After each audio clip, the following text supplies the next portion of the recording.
राधे राधे दोस्तों आज मैं आपको सफला एकादशी के बारे में पूरी जानकारी दूंगी। तो आप वीडियो में अंत तक ज़रूर बने रहें। तो चलिए शुरू करते हैं अपना वीडियो। दोस्तों, एकादशी के दिन भगवान विष्णु की पूजा व्रत का विधान है, आप सब जानते हैं। सफला एकादशी का व्रत करने से साधक के रुके हुए काम पूरे होते हैं। पौष माह के कृष्ण पक्ष की एकादशी तिथि को ही सफला एकादशी कहा जाता है, और जो इस बार सफला एकादशी है वो 7 जनवरी को है। यह साल 2024 की प्रथम एकादशी है।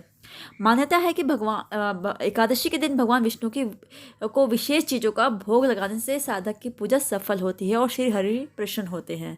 तो मैं आपको बताती हूँ आपको कैसे पूजा विधि करनी है, क्या भोग लगाना है विष्णु जी को। सफला एकादशी के दिन भगवान विष्णु की मूर्ति को पीले वस्त्र अर्पित करें, उनको पीले फूल अर्पित करें। पूजा के दौरान उन्हें हल्दी, चंदन, दीप, धूप अर्पित करें और भगवान विष्णु को पीली ही चीज़ों का, पीली मिठाई का भोग लगाएं। और आप याद रखें, जब भी आप भोग लगाएं तो तुलसी दल को जरूर रखें, क्योंकि बिना तुलसी दल के आपका जो भोग होगा वो स्वीकार नहीं किया जाएगा। देखिए, एकादशी के दिन तुलसी तोड़ने की मनाही है, इसके लिए आप तुलसी एक दिन पहले तोड़ के रख सकते हैं और भगवान विष्णु को खीर, फल और मिठाई का भोग लगाएं। आपका भोग जरूर स्वीकार करेंगे विष्णु भगवान जी। चलिए अब मैं आपको बताती हूँ सफला एकादशी का महत्व क्या है। सफला एकादशी का व्रत करने से कार्यों में सफलता मिलती है और इंसान को जीवन के दुखों से छुटकारा मिलता है। एकादशी व्रत करने से मृत्यु के बाद मोक्ष और जीवन में सुख सौभाग्य की प्राप्ति भी होती है। इसके अलावा साधक की मन चाही मनोकामना भी पूरी होती है। सफला एकादशी के व्रत करने की कथा पढ़ने सुनने से भी पूजा सफल होती है। मैं आपको बताती हूँ कि सफला एकादशी का जो मुहूर्त है वो कितने से कितने बजे तक का है। दोस्तों, जो एकादशी तिथि का जो आरंभ होगा वो 7 जनवरी 2024 को सुबह 12:42 से शुरू होकर 8 जनवरी को सुबह 12:46 तक रहेगा। तो एकादशी तिथि होगी जो 7 जनवरी को ही मनाई जाएगी। 7 जनवरी को व्रत करने के बाद जो प्रयाण होगा वो होगा 8 जनवरी को सुबह 7:15 से सुबह 9:20 के बीच में रहेगा। तो इस समय आप अपना व्रत है वो खोल सकते हैं दोस्तों। चलिए दोस्तों, मैं आपको बताती हूँ कि इसकी जो कथा है वो क्या है। सफला एकादशी की जो कथा है वो क्या है, तो आप लोग ध्यान से सुनिएगा। मैं सफला एकादशी की कथा सुनाने जा रही हूँ। महाराज युधिष्ठिर ने पूछा, हे जनार्दन, पोष कृष्ण एकादशी का क्या नाम है? उस दिन कौन से देवता का पूजन किया जाता है और उसकी क्या विधि है? कृपया मुझे बताएं। भक्त वत्सल भगवान श्री कृष्ण कहने लगे कि धर्मराज, मैं तुम्हें स्नेह के कारण तुमसे कहता हूँ कि एकादशी व्रत के अतिरिक्त मैं अधिक से अधिक दक्षिणा पाने वाले यज्ञ से भी प्रसन्न नहीं होता हूँ। अतः इस अत्यंत भक्ति और श्रद्धा से युक्त होकर करें। हे राजन, द्वादश युक्त पोष कृष्ण एकादशी का महत्व तुम एकाग्रचित होकर सुनो। इस एकादशी का नाम सफला एकादशी है। इस एकादशी के देवता श्री नारायण हैं। विधि पूर्वक इस व्रत को करना चाहिए। जिस प्रकार नागों में शेषनाग, पक्षियों में गरुण, सब ग्रहों में चंद्रमा, युगों में अश्वमेघ और देवताओं में भगवान विष्णु श्रेष्ठ हैं, उसी तरह सब व्रतों में एकादशी का व्रत श्रेष्ठ है। जो मनुष्य सदैव एकादशी का व्रत करते हैं वह मुझे परम प्रिय हैं।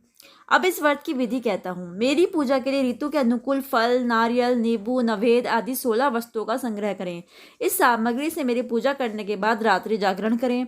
इस एकादशी के व्रत के समान यज्ञ, तीर्थ, दान, तप तथा और कोई दूसरा व्रत नहीं है। 5000 वर्ष तप करने से जो फल मिलता है उससे भी अधिक सफला एकादशी का व्रत करने से मिलता है। हे राजन, आप इस एकादशी की कथा सुनिए। चंपावती नगरी में एक महिष्मान नाम का राजा राज्य करता था। उसके 4 पुत्र थे। उन सब में लुम्पक नामक बड़ा राजपुत्र महापापी था। वह पापी सदा पर स्त्री और वैश्यागमन तथा दूसरे बुरे कामों में अपने पिता का धन नष्ट किया करता था। सदैव ही देवता, ब्राह्मण व वैष्णवों की निंदा किया करता था। जब राजा को अपने बड़े पुत्र के ऐसे कुकर्मों का पता चला तो उन्होंने उसे अपने राज्य से निकाल दिया। तब वह विचारने लगा कि कहाँ जाऊं, क्या करूं। अंत में उसने चोरी करने का निश्चय किया। दिन में वह वन में रहता और रात्रि को अपने पिता की नगरी में चोरी करता तथा प्रजा को तंग करने और उन्हें मारने का कुकर्म करता। कुछ समय पश्चात सारी नगरी भयभीत हो गई। वह वन में रहकर पशु आदि को मारकर खाने लगा। नागरिक और राज्य के कर्मचारी उसे पकड़ लेते किंतु राजा के भय से छोड़ देते।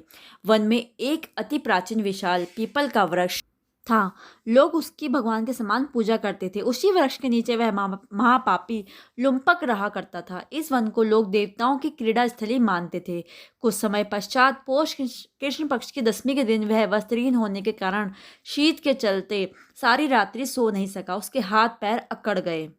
सूर्योदय होते होते वह मूर्छित हो गया। दूसरे दिन एकादशी को मध्याह्न के समय सूर्य की गर्मी पाकर उसकी मूर्छा दूर हुई।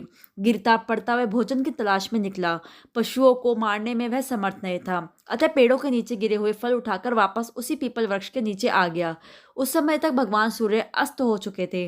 वृक्ष के नीचे फल रखकर कहने लगा, हे भगवान, अब आपके ही अर्पण है ये फल, आप ही तृप्त हो जाइए। उस रात्रि को दुख के कारण रात्रि को भी नींद नहीं आई। उसके इस उपवास और जागरण से भगवान अत्यंत प्रसन्न हो गए और उसके सारे पाप नष्ट हो गए।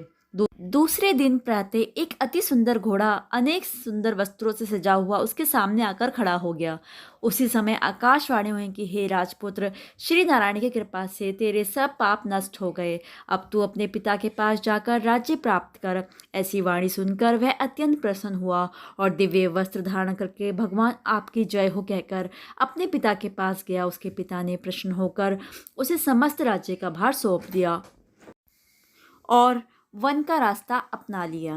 लुम्पक शास्त्र अनुसार राज्य करने लगा। उसकी स्त्री, पुत्र आदि सारा कुटुंब भगवान श्री नारायण का परम भक्त हो गया। वृद्ध होने पर वह भी अपने पुत्र को राज्य का भार सौंपकर वन में तपस्या करने चला गया और अंत समय में बैकुंठ को प्राप्त हुआ। अतः जो मनुष्य इस परम पवित्र सफला एकादशी का व्रत करता है उसे अंत में मुक्ति मिलती है। जो नहीं करते हैं वे पूंछ और सिंगों से रहित पशुओं के समान हैं। इस सफला एकादशी के महत्व को पढ़ने से अथवा श्रवण करने से मनुष्य को अश्वमेध यज्ञ का फल मिलता है। सफला एकादशी का व्रत हर मनुष्य को अवश्य करना चाहिए ताकि जाने अनजाने में उससे हुए पाप कर्म दूर होकर बैकुंठ में स्थान मिले। 5000 वर्ष तप करने से जो फल मिलता है उससे भी अधिक सफला एकादशी का व्रत करने से। दोस्तों, ये वीडियो कैसा लगा आप मेरे को ज़रूर बताइएगा कमेंट करके। अगर आपको मेरा ये वीडियो अच्छा लगा हो तो प्लीज़ आप इस वीडियो को लाइक कीजिएगा और इसको ज़्यादा से ज़्यादा लोगों में शेयर कीजिएगा और चैनल को सब्सक्राइब करना मत भूलिएगा। Thanks for watching.